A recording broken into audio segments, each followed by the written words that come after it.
बिस्मिल्लाहिर्रहमानिर्रहीम। अस्सलाम वालेकुम नाज़रीन, आप यूट्यूब चैनल देख रहे हैं। मैं इमरान खान हूँ। सबसे पहले जो इमरान खान साहब का ट्वीट है, ये बड़े लंबे अरसे के बाद इतना तफसीली ट्वीट इमरान खान साहब का बाहर आया। और ये जो ट्वीट है, ये 3 ट्वीट्स के ऊपर उनकी पूरी तहरीर आई है, क्योंकि इमरान खान साहब की फैमिली वहां पर मौजूद थी, कुछ जर्नलिस्ट भी वहां मौजूद थे, वकला भी मौजूद थे, और एक समात है जो बड़ी लंबी चली है।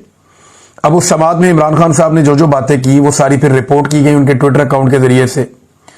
इमरान खान साहब ने जो ट्वीट किया, ये बड़ा इंपॉर्टेंट है। इसमें बहुत सारी अहम चीजें हैं और कुछ अहम हदायत भी हैं जो इमरान खान साहब ने दी हैं, और ये उन्हें बड़े अरसे के बाद मौका मिला कि वो इतनी तफसील के साथ बात करें। रात गए ये ट्वीट जो है, ये मंजर आम पे आए। इसके 3 हिस्से हैं, क्योंकि एक मरतबा में इतनी लंबी तहरीर लिखी नहीं जा सकती ट्विटर पे।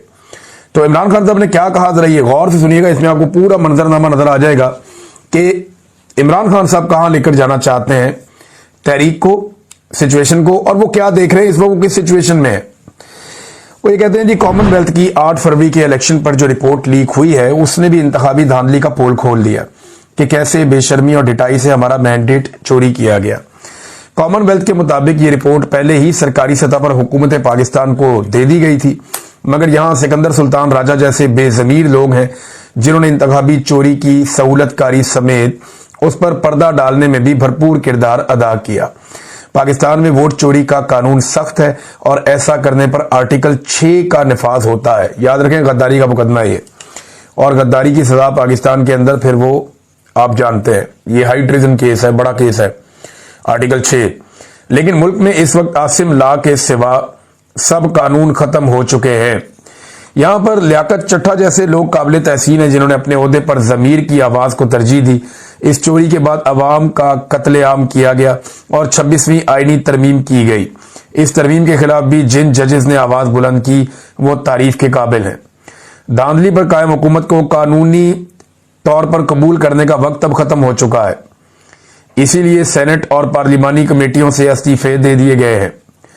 अपने अरकान पार्लियामेंट को पैगाम देना चाहता हूं कि मुल्क में नाफिज आसिम लॉ से बिल्कुल ना घबराएं, ना ही जेल से घबराएं। एक फर्द वाहिद अपने इक्तदार की हवस को पूरा करने की खातिर आपको दबाना चाहता है। आप जितना इनसे डरेंगे, ये उतना ही आपको दबाएंगे। आप हक पर हैं और हक और सच इंसान को बहादुर बनाता है और हक की ही फतह होती है। ये जी पहला हिस्सा था, और इसमें आसिम मुनीर साहब को उन्होंने डायरेक्टली इमरान खान साहब ने रगड़ा दिया कि जनाब ये आपको डराते हैं, ये फर्द वाहिद है, ये अपने इक्तदार की हवस पूरी करना चाहता है। इस तरह इमरान खान साहब ने कहा, और ये आप सबको दबाना चाहता है। आप जितना डरेंगे, ये उतना आपको दबाएगा, और आप हक पर हैं। हक और सच इंसान को बहादुर बनाता है और हक की ही फतह होती है। अब आ जाए इसका जो दूसरा हिस्सा ट्वीट का, उसमें इमरान खान साहब ने अब अफगानिस्तान, पाकिस्तान और ये जो अमन व अमान के और दहशतगर्दी के मामलात हैं, इनको एड्रेस किया है। अफगानों और कबायली अवाम के साथ भी 9 मई की तर्ज पर ही एक फॉल्स फ्लैग रचाया जा रहा है। जब से आसिम मुनीर को चार्ज मिला है, अफगानिस्तान के साथ ताल्लुकात जानबूझकर बिगाड़े जा रहे हैं और उन्हें मुसलसल पाकिस्तान से जंग शुरू करने पर उकसाया जा रहा है, ताकि मौजूदा अफगान हुकूमत की मुखालिफ लॉबी को खुश किया जा सके और मगरिब के सामने एक निजात दहिंदा बनने की कोशिश की जाए। सबसे पहले अफगान हुकूमत को संगीन धमकियां दी गई, फिर मजहबी, इखलाकी और पनागजीनों के आलमी हकूक की खिलाफ वर्जी करते हुए 3 नस्लों से पाकिस्तान में मुकीम अफगान भाइयों को धक्के देकर मुल्क से निकाला गया। उसके बाद अफगानिस्तान की सरजमीन पर हमले किए गए और अब यह कहकर दहशतगर्द आ गए हैं, कबायली इलाकों में ऑपरेशन लॉन्च कर दिए गए हैं। इन पॉलिसियों की वजह से हर जानिब हमारे ही लोग शहीद हो रहे हैं। पुलिस एहलकार, फौजी और आम बेगुनाह लोग जो शहीद हो रहे हैं, सब हमारे अपने हैं। इस तर्ज अमल से कभी अमन कायम नहीं होता। पायदार अमन हमेशा बातचीत से कायम होता है। अच्छा, यहां इमरान खान साहब ने एक बड़ा टेक्निकल नुक्ता उठाया। पाकिस्तान में तो दहशतगर्दी होती है ना, तो ये सारे लोग या जो भी टाउट हैं एस्टेब्लिशमेंट के या मौजूदा रजीम के जो सहूलतकार हैं या जो बेनिफिशरी है, वो सारे या मिलिट्री एस्टेब्लिशमेंट के लोग, ये कुछ चंद लोग ही हैं। सारी फौज तो ऐसे नहीं सोचती, ये चंद लोग हैं। वो ये प्रोपेगेंडा करते हैं, बयानियां बनाते हैं कि देखो ना इमरान खान बात करता है अफगानिस्तान के हक में, देखो ना इमरान खान बात करता है बातचीत की, ये देखो ये कत्लेआम हो रहा है। इमरान खान साहब ने इसका तोड़ दिया कि ये कत्लेआम हो ही इसलिए रहा है कि आप बातचीत नहीं कर रहे। अल्टीमेटली आपको बातचीत करनी पड़ेगी, जितनी मर्जी आप लड़ाई करें। यूक्रेन और रशिया की लड़ाई गुज़िश्ता 3.5 साल से लगी हुई है। एक दिन आएगा वो बैठेंगे और बातचीत करेंगे, मसला हल हो जाएगा। ये मसले जो है वो टेबल पे ही हल होते हैं। ये मुमकिन नहीं है कि आप टेबल के बगैर मसला हल कर दें। आपको अफगानिस्तान फतह नहीं करना और उन्होंने पाकिस्तान फतह नहीं करना। तो इमरान खान साहब ने कहा कि पायदार अमन बातचीत से ही होता है। अब अफगानिस्तान और कबायली इलाकों में अमन के क्याम के लिए 3 फरीकों को साथ लेकर चलना नागुज़ीर है। सबसे पहले पाकिस्तान के कबायली इलाकों की अवाम, दूसरे अफगान हुकूमत और तीसरे अफगानिस्तान की अवाम। यानी जो कबायली लोग हैं उनको, जो अफगान लोग हैं उनको, और जो हुकूमत है अफगानिस्तान की उसको आपको लेना पड़ेगा ऑन बोर्ड। इन तीनों फ्रीकैन की मदद के बगैर कोई कामयाब ऑपरेशन या कोई पायदार हल नहीं हो सकता।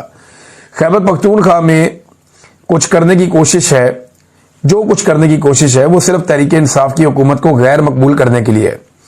मिलिट्री ऑपरेशन से दहशतगर्दी मजीद बढ़ेगी और जब पुलिस इस बढ़ती हुई दहशतगर्दी को कंट्रोल करने में लगेगी तो गवर्नेंस और अमनो अमान का बेड़ा गर्क हो जाएगा। ऐसी ही पॉलिसी ANP के दौर में भी अपनाई गई थी। खैबर पख्तूनख्वा के तमाम MPAs, MNAs और सेनेटर्स वजीर आला के साथ बैठकर वहां के मसाइल का जल्द अज जल्द हल निकालें। खसूसी तौर पर जिन इलाकों में सैलाब आया है वहां अमन कायम रखने के लिए खसूसी इकदाम किए जाए। हमारे इत्तेहादी महमूद खान अचकज़ई की क़यादत में एक अमन वफद लेकर अफगानिस्तान जाए और वहां बातचीत से मसाइल का हल तलाश करें। अली बिन गंडापुर को वो कहता है जी कि मेरे पास पासपोर्ट ही नहीं है। वैसे कहानियां बहुत अजीब है गंडापुर साहब की। आज तक उन्होंने जो कहानियां सुनाई पाकिस्तान की तारीख में कोई सियासतदान ऐसी कहानियां नहीं सुना सका। कभी वो बेशुमार पहाड़ क्रॉस करके कई जिले पार कर जाते हैं और वो भी एक रात के पहर में कर जाते हैं, रातों रात। जो काम लोग सुपर फिट ह्यूमन बींग्स नहीं कर सकते वो गंडापुर साहब कर गए और वो ह्यूमनली पॉसिबल ही नहीं है। बहुत ही अजीब काम किया उन्होंने। कभी इमरान खान कहते हैं डी चौक जाओ तो वो डी चौक ही नहीं जाते। कभी वो कफन पहन के निकलते हैं, लोगों को बोलते हैं कि मौत के मुंह में हमने जाना है, हमारे जनाजे पढ़ देना, फिर वहां पे लाशें छोड़ के खुद भाग जाते हैं। तो बहुत अजीब अजीब काम किए गंडापुर ने। फिर वो कहते हैं मैं 90 दिन के बाद सियासत छोड़ दूंगा अगर इमरान खान बाहर ना आया तो। अब ये बयान भी उनका 12 जुलाई का है। 12 अगस्त 12 सितंबर 2 महीने और 2 दिन तो गुजर गए और 2 महीने और तीसरा दिन अब जारी है। पीछे 27 दिन रह गए हैं। अब गंडापुर साहब वादे के मुताबिक क्या रिजाइन करेंगे, क्या वो सियासत छोड़ेंगे, ये एक सवाल तो है, लेकिन मैं अच्छी तरह जानता हूं कि नहीं छोड़ेंगे क्योंकि उन्होंने बड़ी मुश्किल से जो है वो करता चला आ रहा हूं। 2 वीलॉग्स में मैंने इस बात की कि पाकिस्तान में एक बारीक वारदात चल रही है और आजकल एक बड़ी खामोशी से कार्रवाई डाली जा रही है। ये कार्रवाई उस वक्त डाली जा रही है जब पाकिस्तान में एक बदतरीन बजट पेश किया गया है और ये बजट IMF का बजट है। यानी ये पहली मरतबा पाकिस्तान में ऐसा हो रहा है कि हुकूमत खुद ये कहने पर मजबूर है और हुकूमत खुद से ये बात कहती है कि वाकई में IMF से अप्रूवल लेने के बाद बजट को मंजूर किया गया है और इस हवाले से खबरें भी छपती रहती हैं। यानी हुकूमत इजाज़त लेती है IMF से कि हम ये कर लें या वो कर लें और IMF जैसे जैसे अहकामात देती है उसके मुताबिक ये काम करते हैं। बल्कि हुकूमत ने IMF को बहुत सारे इदारों में और बहुत सारी चीज़ों में एक्सेस दे दी है। ये पाकिस्तान की तारीख में पहले कभी नहीं हुआ था। लेकिन बड़ी ढिठाई से हुकूमत ना सिर्फ इन सारी बातों को तस्लीम करती है बल्कि वो ये कहते हैं ये वो पाकिस्तान के मफाद में कर रहे हैं। इससे पहले यही हुकूमत जो है वो इसी तरह के एलिगेशंस माजी की हुकूमत के ऊपर लगाती रही है जबकि उस हुकूमत ने ये इकदाम नहीं किए थे। पहले जो है वो महंगाई भी ऐसे नहीं थी, हालात भी ऐसे नहीं थे। अच्छा, बहरहाल वो बारीक वारदात है उसकी तरफ आ जाते हैं। पाकिस्तानी हुकूमत और एस्टेब्लिशमेंट ये जिस बारीक वारदात पे काम कर रहे हैं वो बारीक वारदात कुछ ऐसे है कि जो कुछ 2018 में हुआ वही 2024 में हुआ। यानी बार बार यही कहा जाता है और ये बाकायदा कहलाया जा रहा है। मुख्तलिफ किस्म के टाउट्स को मैदान में लाया जा रहा है, मुख्तलिफ शोबों से ताल्लुक रखने वाले लोगों को मैदान में लाया जा रहा है। डेलिबरेटली उनसे कहा जा रहा है कि जनाब इमरान खान ने भी तो यही किया था, तो यही तो इन्होंने भी किया है। तो ये सबको एक जैसा साबित करना चाहते हैं। देखिए, इमरान खान को नीचे नहीं गिरा सके ना या नवाज शरीफ को ऊपर नहीं उठा सके, तो वो कोशिश कर रहे हैं कि दोनों को एक बराबर करने के कुछ इम्कानात पैदा किए जाएं और इसके लिए नए से नए टाउट्स को मैदान में उतारा जा रहा है कि जनाब 2018 में भी तो यही हुआ था, वो भी तो इलेक्शन ऐसे ही था। तो पाकिस्तानियों की मेमोरी क्या कमजोर है या पाकिस्तानियों को ऐसे बेवकूफ बनाया जा सकता है? मैं कुछ फैक्ट्स आपके सामने रख देता हूं कि 2024 में ऐसा क्या कुछ हुआ जिसका आप 2018 में अंदाजा भी नहीं लगा सकते थे या 2018 में आप उसके बारे में सोच भी नहीं सकते थे जो कुछ 2024 में हुआ। 2018 का इलेक्शन एक ऐसा इलेक्शन था जैसे इलेक्शन पाकिस्तान में होते हैं। एस्टेब्लिशमेंट 19-20 करती रहती है हर इलेक्शन के अंदर, जहां उनका दाव लगाता है वो थोड़ा बहुत कार्रवाई डाल देते हैं। लेकिन 2024 का पूरा इलेक्शन जैसे डिजाइन किया गया, जैसे लड़वाया गया, जैसे उसके नतायज बनाए गए, ये पाकिस्तान की तारीख में इससे पहले कभी ऐसा इलेक्शन, ऐसा घटिया इलेक्शन हुआ ही नहीं। अब जरा चंद चीजें मैं आपके सामने रखता हूं, और ये चंद चीजें मैं कह रहा हूं, ये बहुत सारी भी रख सकता हूं, लेकिन रिकॉर्ड की दुरुस्ती के लिए ये चीजें मैं आपके सामने रख रहा हूं। नंबर 1, 2018 में तमाम सर्वेज में पाकिस्तान तरीके इंसाफ मकबूल तरीन जमात थी, लिहाजा उनकी हुकूमत बन गई। लेकिन 2024 के इलेक्शन में तमाम सर्वेज में पाकिस्तान तरीके इंसाफ मकबूल तरीन जमात थी, लेकिन उन्हें हुकूमत नहीं बनाने दी गई। नंबर 2, 2018 में कोई एमएनए अगवा नहीं हुआ था, ना कोई एमपीए अगवा हुआ था। यानी जो इलेक्शन लड़ रहे हैं एमएनए एमपीए, ये अगवा नहीं हुए थे।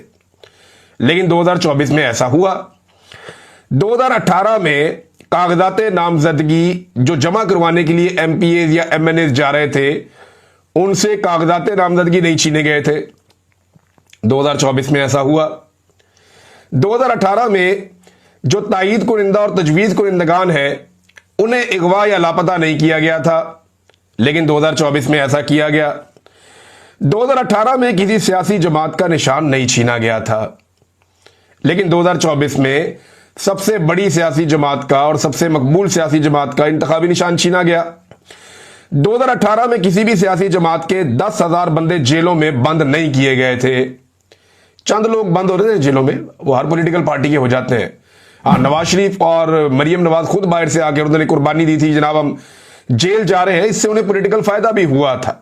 लेकिन एक पॉलिटिकल पार्टी को 10,000 बंदे जेलों में डाल दिए जाएं, ये 2024 में ही हुआ है। कागजात नामजदगी मुस्तरद नहीं किए गए 2018 में उम्मीदवारों के बड़े पैमाने पर, लेकिन यहां बड़े पैमाने पर उम्मीदवारों के कागजात नामजदगी मुस्तरद किए गए 2024 में। ब्यूरोक्रेसी को आरोज नहीं लगाया गया 2018 में, यह काम जजेस ने किया, लेकिन 2024 में ब्यूरोक्रेट्स को आरोज लगाया गया और उनसे धांधली करवाई गई। 2018 में चादर और चार दीवारी, इनके ऊपर हमले नहीं हुए, लेकिन 2024 में 1 लाख के करीब छापे पड़े हैं और चादर और चार दीवारी के ऊपर हमले हुए हैं। 2018 में जबरी गुमशुदगियां नहीं हुई, अगवा बराए बयान नहीं करवाए गए। अगवा बराए बयान का मतलब यह है कि बंदा उठाया, उसे गायब कर दिया, थोड़े अरसे के बाद वो बंदा सामने आया तो उसने कहा जनाब इमरान खान अच्छा आदमी नहीं है, इमरान खान बहुत बुरा आदमी है, तो जनाब मेरी जान छोड़ दे, मेरा पीटीआई से कोई ताल्लुक नहीं है। ये अगवा बराए बयान पाकिस्तान की एजेंसियों ने बंदे उठा कर करवाए। ये 2024 में हुआ, 2023 में हुआ, ये 2018 में नहीं हुआ।